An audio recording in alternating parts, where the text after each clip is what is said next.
President Donald Trump signs an executive order to rebrand the Department of Defense as the Department of War.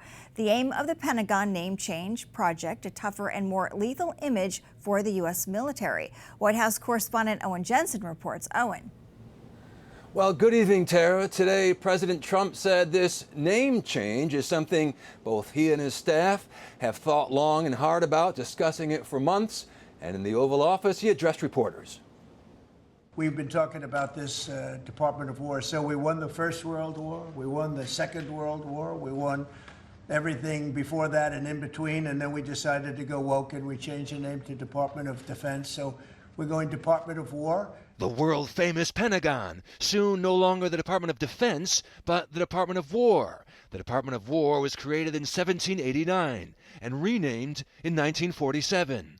Part of President Donald Trump's reasoning behind going back to the original name? I think it's a much more appropriate name, especially in light of where the world is right now. We have the strongest military in the world. We have the greatest equipment in the world. We have the greatest manufacturers of equipment by far.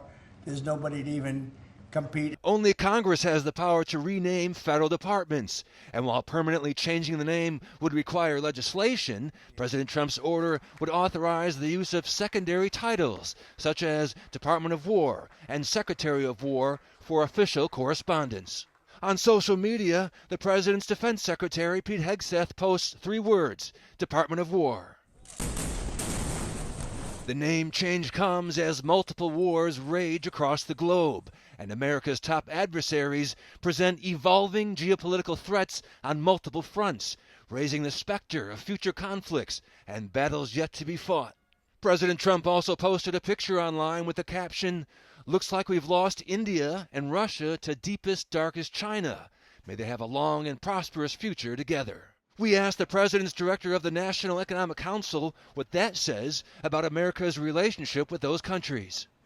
Well, we're certainly hoping that it improves. Just today, Russian President Vladimir Putin said that any foreign troops deployed to Ukraine, particularly while its invasion is still ongoing, would be considered legitimate targets by Moscow's forces. And on Capitol Hill, some of President Trump's Republican supporters are proposing and supporting legislation to make the name change official. It's called the Department of War Restoration Act. At the White House, Owen Jensen, EWTN News Nightly.